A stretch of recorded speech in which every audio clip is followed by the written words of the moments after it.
everyone. We have an excellent episode of the Mish and Zach podcast this week. We are talking about luxury hotels, cabin crew TikTok. I'm really into it at the moment. We discuss pornos again because we talked about it a few weeks ago and we just had a bit more we needed to say. Stick around. It's going to be a sick ep. Mish and Zach. Hi everybody, welcome. How you doing? This is Zach. You are listening to the Mish and Zach podcast. I'm here with Mish, Hello. as always, joined by Tom, our producer. And I'm going to put it out there. I'm going to say it right now. No more bullying of Mish. Really? We're done. It's done. It's very interesting to me. Truce.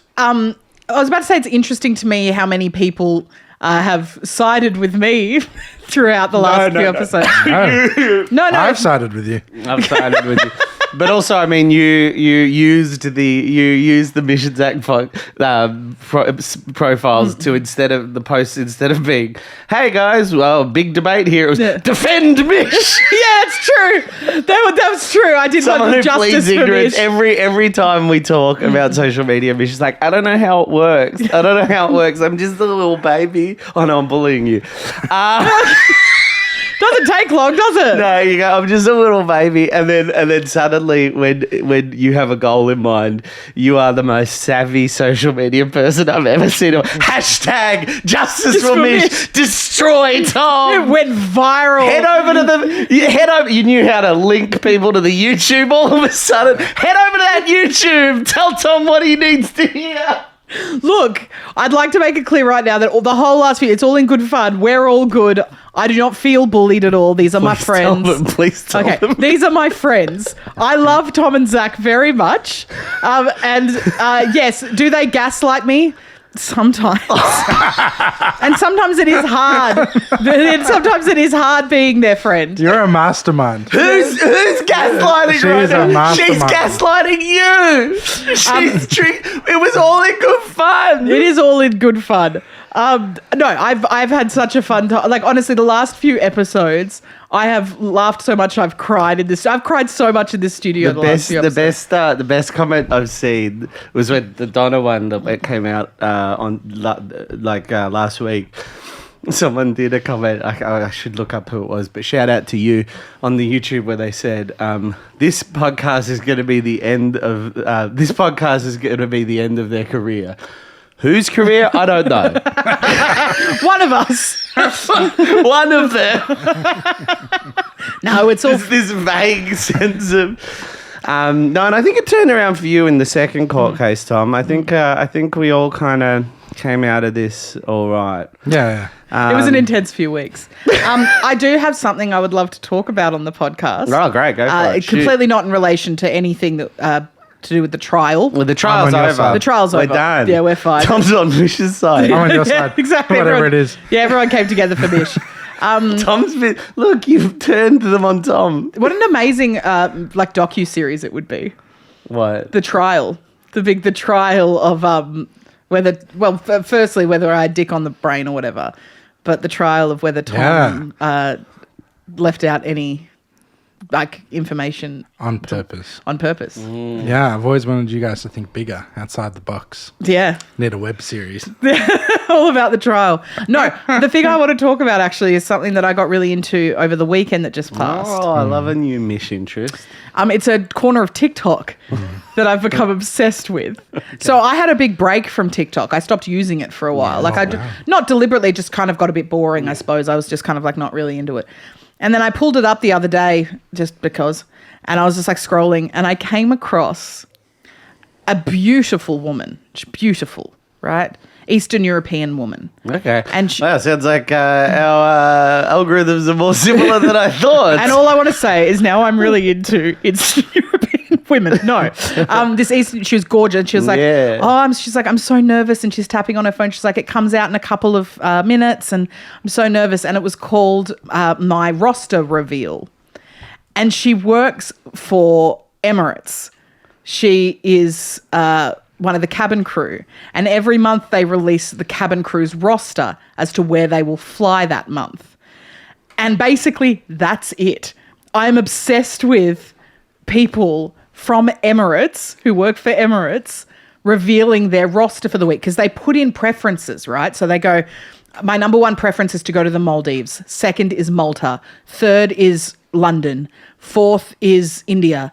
And then fifth is Melbourne, Australia, or something like that. Is this because they get put up for a couple of days in between flights? So Sometimes. So you get put there and you might get a 24-hour layover. Sure. So then you're there for 24 hours. I'll put in yeah. So it's like if you're going to be 24 hours, why not be in Malta, right? And then there's a tier system. So this is all on. I'm so into it. This is great. There's tiers 1 through to 7, and if you are tier 1, your preferences are number 1. If you're in tier 7, the chances of you getting what you put down as a And preference. is that just like a promotional thing? Like you've been around longer, Yeah. you've done better, or you had a good month? I don't know. I'm assuming it's like a performance-based thing, or like if you've worked for a year, we might chuck you in number 1 so you can go whatever. Now there is a woman that has been working for Emirates for quite a while, and all she fucking wants is to go to Seychelles. That's all she wants, right? And she never and she's so lovely. Like, she's so polite and kind and soft.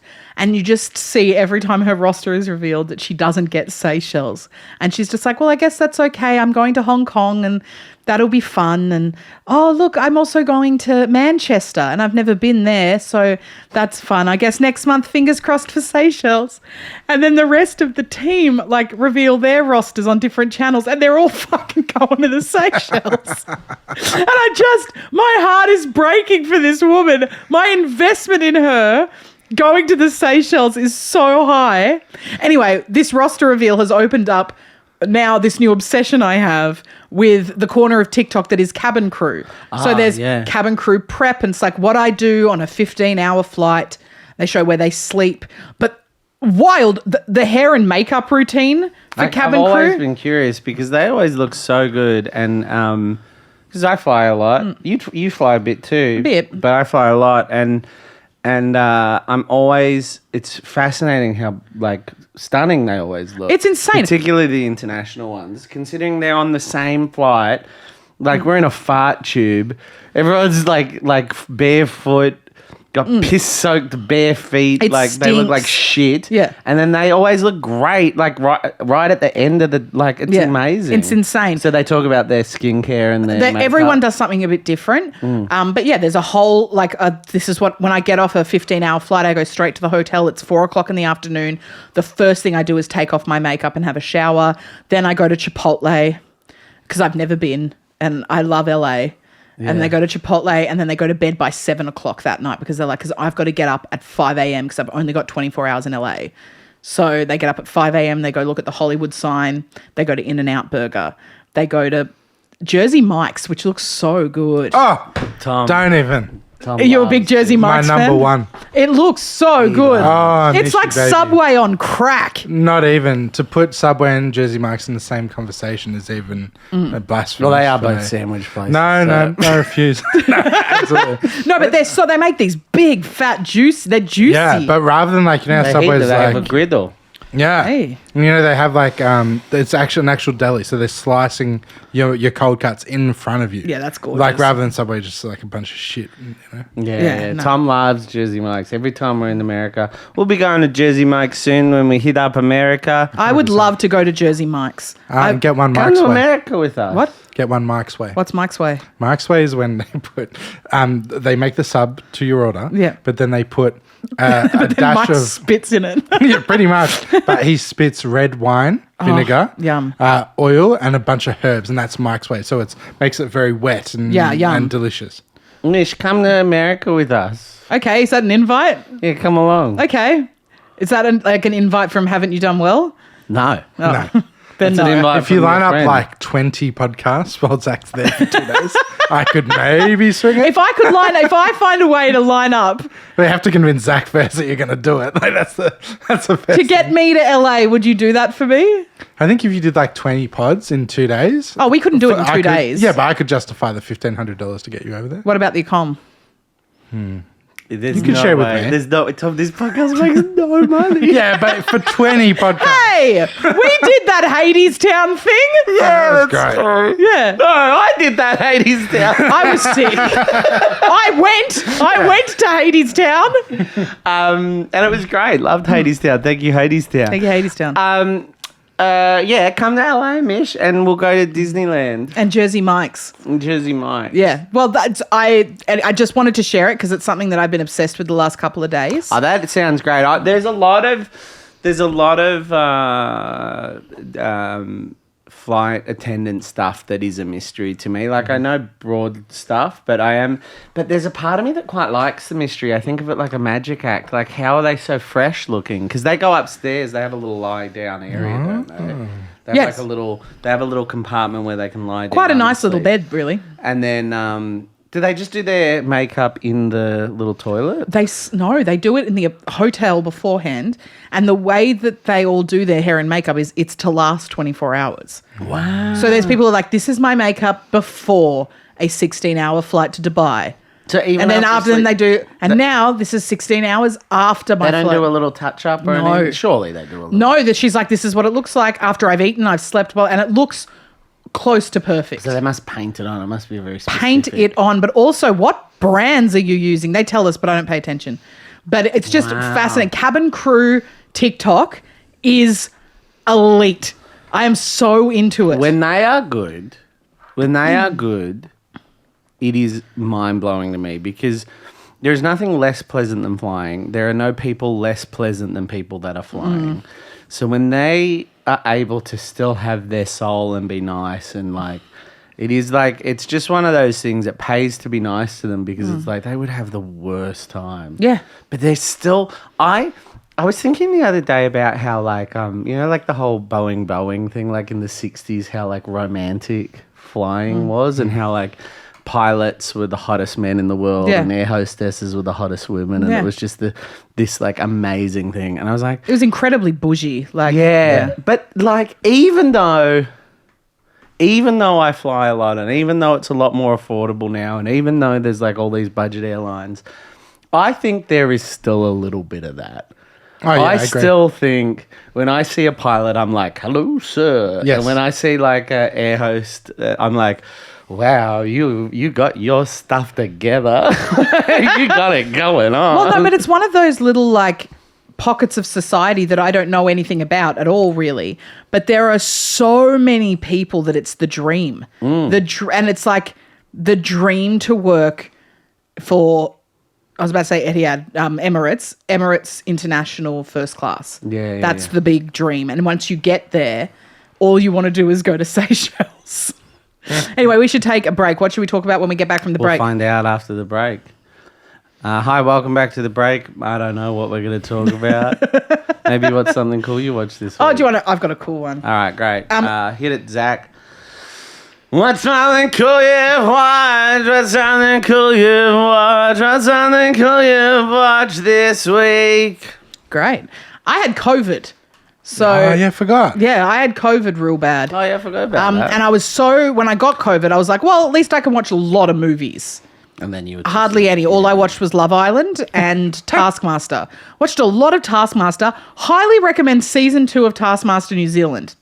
That's just a Who's side. on it? Okay, so it's Guy Montgomery, Yeah, great. David Corrios, who I'm going to tell my lovely David Corrios story, right? Yeah, do. So David Corrios is a New Zealand comedian. If you like Auntie Donna and if you like Hot Department and like some of the oddballs, you would fucking love He's a David beautiful Corrios, guy. right? So where I did my Melbourne International Comedy Festival show, which was at the Greek. How do you do, Tom? Thank you. When I did my Melbourne International Comedy Festival show, my waiting room or my green room was like this really large bar area that no one went to during like when another show was on.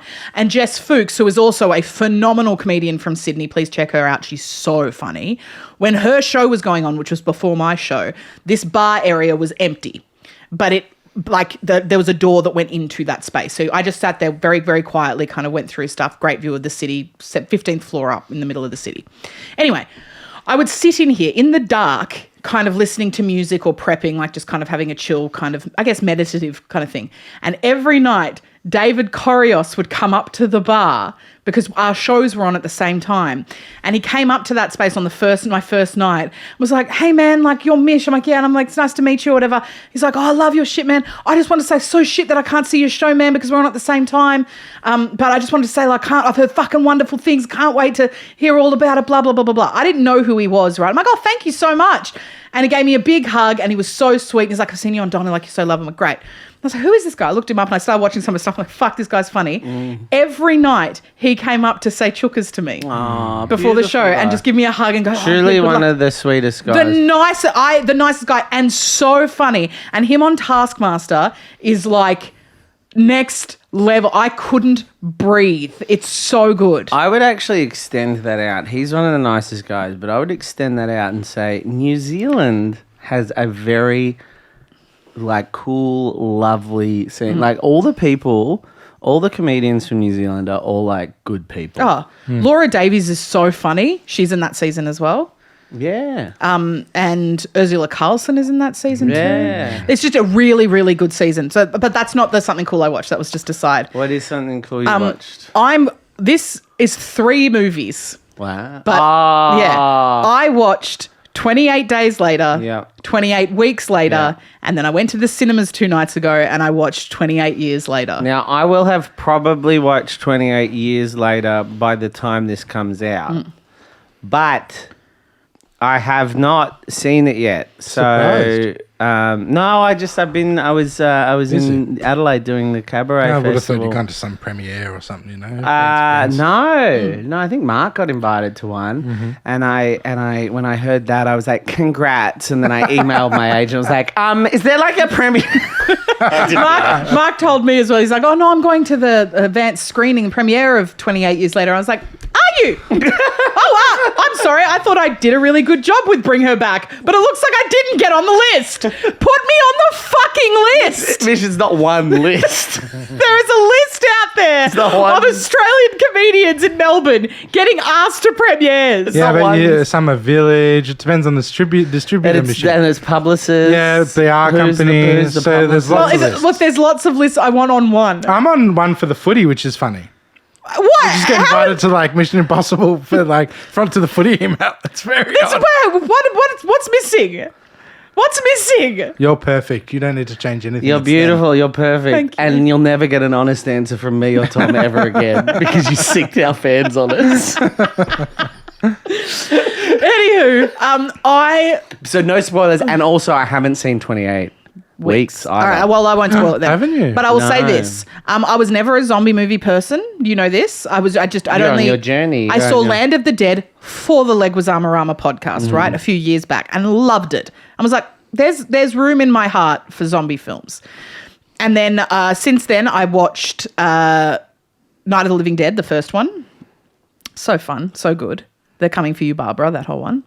And then I watched half of Dawn of the Dead. The original Dawn of the Dead, which we need to finish. Which we really need to finish because I was so into it, good. right? Yeah. And then I watched 28 Days Later.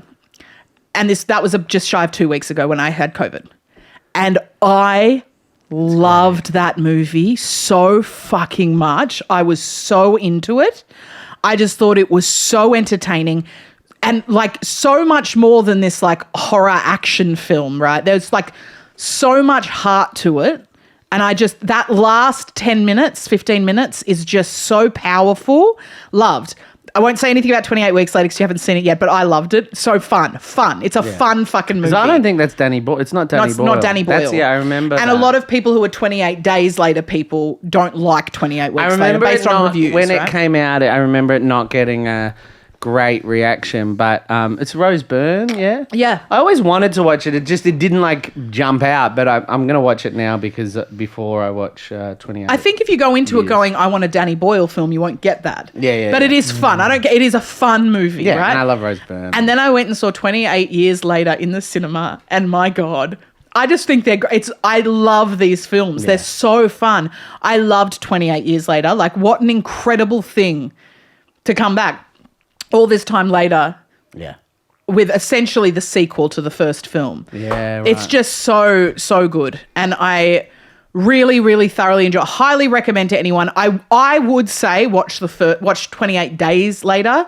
You probably can skip weeks. Right. If you just want to get to years, watch 28 Days Later, then watch 28 Years Later. But squeeze weeks in if you can, because it's fun. It is fun. That's I want to rewatch Days and I want to watch Weeks, but that's good to know. If I miss it, I can. It's a great film. Do you know it was kind of what brought back zombie movies, because that's why it's a real thing of like, I remember even when it was coming out, they're like, it's not a zombie movie, it's pure rage. It's like it's a zombie. It's a zombie movie. But they introduced the idea of running zombies. Oh, petrifying. There's the opening scene of 28 Days Later, famously is it Cillian? That's Cillian Murphy. Walking through a completely empty London. And then he walks, I think we talked about this with Mark actually at the Donna episode last week. Yeah, and then he says in the church hello, and these 3 zombies just look at him, and it's just the most, and then they all run after him, and it is genuinely petrifying. Because for me, I think I've said this before, what scares me in movies, because not a lot scares me, properly scares me. People being chased really scares me. Like running, chase. I think that's left over from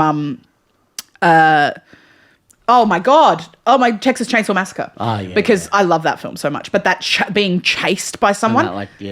Oh, so scary. And it's just full of that. I thoroughly enjoyed these movies. One of those, I wish I'd seen them years ago. I feel like if you've got gaps in your Danny Boyle or your Alex Garland, you've got a fun few months ahead of you, because they're both awesome filmmakers. Did you see Civil War? Yeah, I loved Civil War. Yeah. I loved Civil War. Yeah. Alex Garland might be the guy that gets you into sci-fi. We'll see. Because is he Ex Machina? Yeah, I haven't seen that. Love Ex Machina. It's one of the few films I've seen. And Ex Machina is very, very sci-fi, but I feel like maybe if you go, this is Alex Garland, he's a smart guy, and you just sort of go with what he's trying to put out there, because it's also horny and it's interesting and it's thrillery. Yeah, and it's I don't know, and I'd be curious to hear your thoughts on Ex Machina. You might hate it. I think it's just if it gets you in the right I'd be mood. Surprised if you didn't like it. I'd be surprised. Maybe we if could do you a little did. Alex Garland fest. Yeah. Anyway, what's something cool you watched this week, Zach? Let me look. How many pornos is he going to talk about this week? I watched a couple of old pornos. Yeah.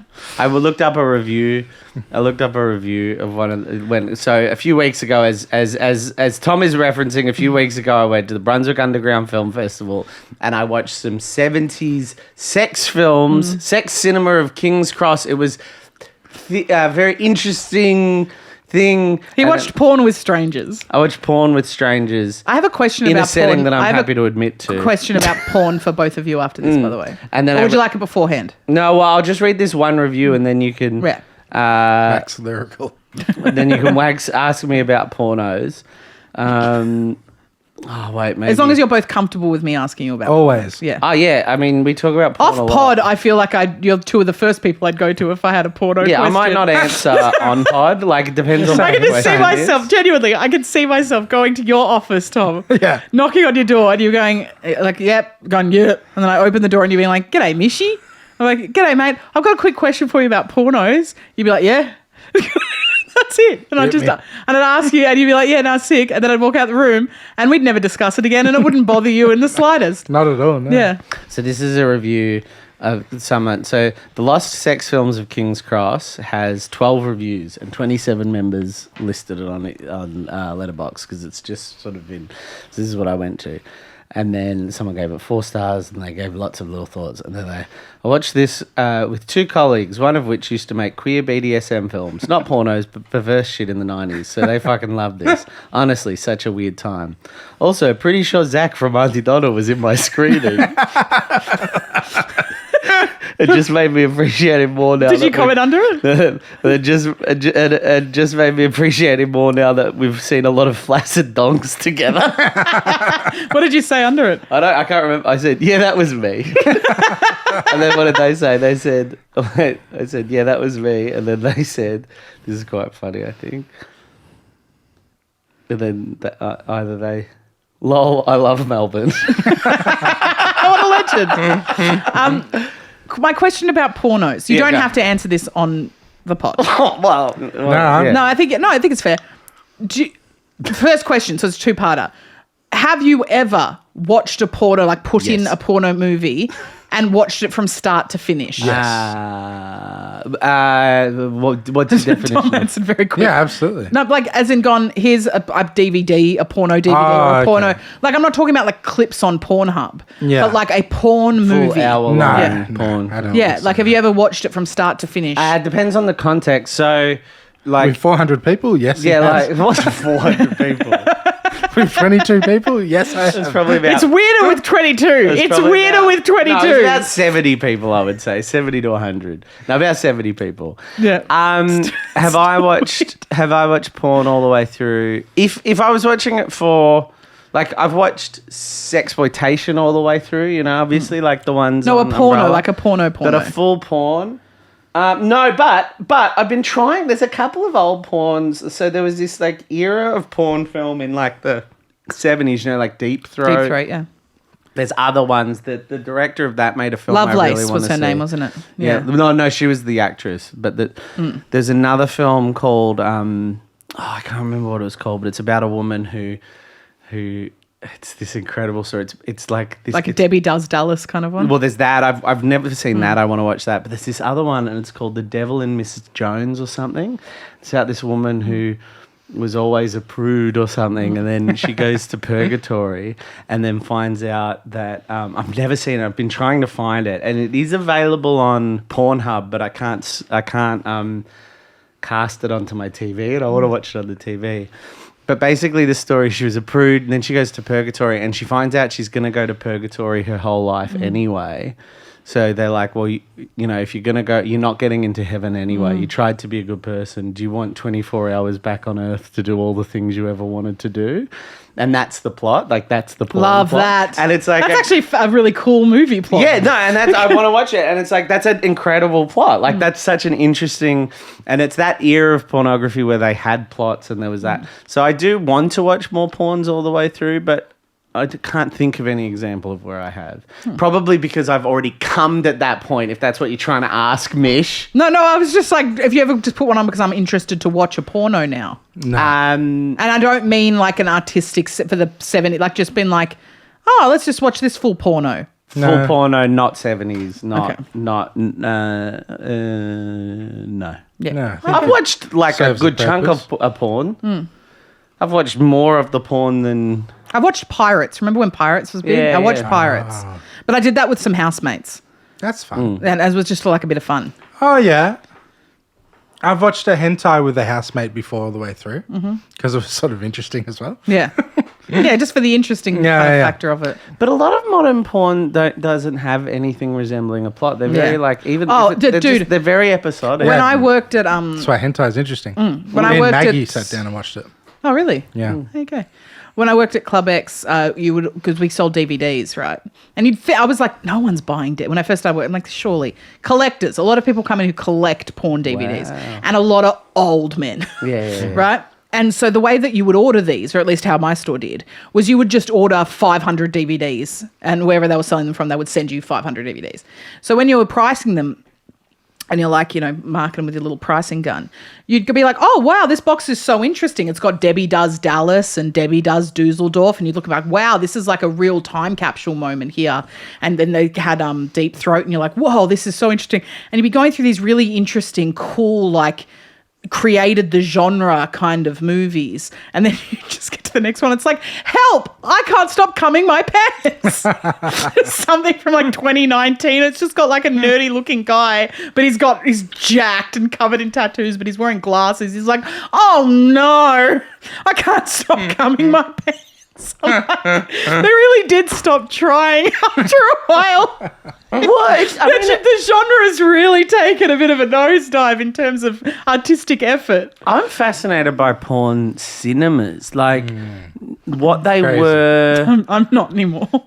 No. But I know because I know you worked at a sex shop, but I'm not talking like before VHS in the 70s, right? Like I'm genuinely curious about like because that was movies like, that's why those movies blew up. That was pre-home porn. So that's why there needed to be a plot, because it was playing in a cinema. And I don't think they were... I don't think they were like cruising locations like they are now. Maybe they were. But like, I find that really fascinating. Like, what was a porn cinema like in the 70s? Like, did people just sit and watch the porn? Was it like a stripper? Like, Yeah, that's what I I was would thinking. say probably more so like that.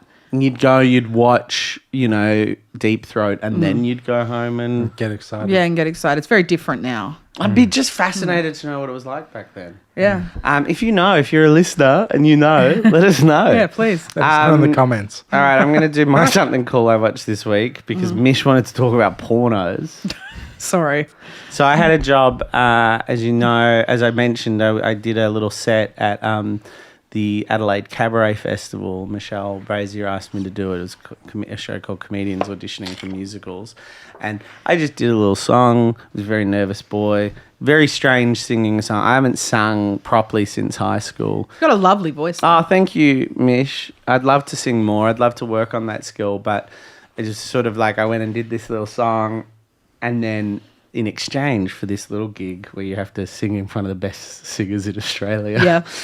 Where I was being a little nervous Nelly. The exchange for that, or the thing is, they put you up in the Intercontinental Hotel, which is the most beautiful 80s hotel. It's like 80s. It's got this massive atrium. Everything is glass brick. I practiced the show. We practiced in like an old nightclub that used to be just off the foyer of the hotel. How fun. It's the best hotel ever. They have all the Foxtel channels. I think I told you this, Mish. They have all the Foxtel channels. And on the Foxtel movie channel, the first night I got in, they had The Bodyguard. So I got, which is a film I thought I had seen. Yep. But I realised I hadn't seen about halfway through. I got in my little robe. I got room service in this luxury 80s hotel, and I watched The Bodyguard. How lovely are hotel movies, though? A hotel movie is great. A 1992 romantic thriller is even better. A 1992 romantic thriller in a hotel that was built in the 80s. Yeah. I was living like a 1992 person's idea of absolute Yeah, luxury. heaven. Just like absolute luxury. Have you seen The Bodyguard? Yes. Have you seen it, Tom? No, I don't think so. It's one of those names, though. Movie's Armada. wackier than I thought. It like that was a time where like Ghost is more wacky, but this movie is pretty up there. Yeah. From what I can remember, yeah. Spoiler warning: there's a full fucking shootout at the Oscars. Oh, It's like a full shootout. It's like just this weird thing where like romantic films could be like thrillers and then like they fuck so early on in the story. Yep. And it's just like... That's the Kevin Costner thing. I know I've talked about this on the pod before. Kevin Costner loves to fuck in a film. But this is like the whole idea of this movie. The setup is at the top. You're like, oh, this is going to be a movie where he's her bodyguard. And he's cold and she's passionate and she doesn't want a bodyguard. And then over the course of the film, they realize that they love each other. Sure. 2 days in, she's like, hey, you want to go on a date? Yeah, she loves him. But then he's like, oh, we can't do this. And I think that's kind of an interesting arc. I think it's an interesting way to do it. And then there's a shootout at the Oscars. And then they She's remarkable in it, though. Oh, she's so good. And then it ends on, you spend the whole time waiting for I Will Always Love You. And the best part is, I didn't realize is that they have a guy singing it on their date. It's the country version. And then so they play it. See, I don't remember that. It's so cool. There's this guy playing it, and then they listen to it, and then at the end it's her cover. So they play it as a cover within the film. The best part is though, it starts playing, and you know how that it's a cappella, sort of a cappella. It's got a bit of that, and then it breaks into when she does it, and it has these builds. There's a distinct point where I thought, oh, when it goes really big, that's when they're gonna kiss. But they do the music, it's playing, and then they kiss much earlier in the song. She runs, they kiss. I'm like, okay, that's an interesting choice. And then it kind of plays out, and then he kind of leaves, and he goes off, and it's this idea that they separate. They don't be together. They have this final moment, but they don't be together. But they'll always love each other. And then the big moment was like the key change, like huge moment where you would think to put the kiss is a freeze frame of him bodyguarding some politician while the credits roll. She's the most 90s movie. Because obviously the credits are the most important part of the film. Oh, it's so funny. Good. It's so 90s. I love it. But you enjoyed it? Yeah, I had a lot of fun. It was like a great night. It was a good night. There's nothing better than room service in a fancy hotel, but not a fancy hotel now. Fancy hotels now are cool, but give me an 80s fancy hotel or give me like a 1910 like big frilly curtains and lots of carpet fancy hotel. You know, if we're going to go fancy, I want to go fancy. I love hotel. I love movies in a hotel. Yeah. Have you been to the Beverly Hills Hotel? No. I Me, really want to. Broden, Annie and Eleni went on our last day in LA just to get a coffee. And it was just incredible and Crazy. awesome. We just walked around. Obviously, we weren't staying there. It's like $8,000 a night or some shit. Yeah. But just to walk around, we went to the pool and had a sandwich by the pool, and it was... They didn't ask you if you lived there, like if you were staying there. No, you know, you can do that in any hotel. any You just hotel. walk around, Oh, yeah, true. Yeah, But it was very cool. It's very like mid-century modern, Yeah. like kitschy, pink, Yeah. beautiful. That's I'd love so to go there. cool. I'd love to go there. And when we're in LA and Mish is with us, we'll go to there and we'll go to Chateau Marmont as well. Oh my God, I wish I could be doing all of this. come, just hey, do if it. you have a podcast in LA and you want us to come on your podcast, let me know. I need to make I need 20 of them. No, you go get 20 guests, 20 records of this. No, but I like Mish's idea as well. If you could do Yeah. 20 Hollywood handbooks while you're over there, Yeah, Mish, you reach out. If you get 20 podcasts, Tom will take it to the board. I and could probably we'll get- say no to it. I reckon I could. I reckon I could honestly. try and get 10 people to come on the podcast. And then when are we doing that? Well, yeah, that's the thing. You got to get Zach on board with staying an extra 2 days as well.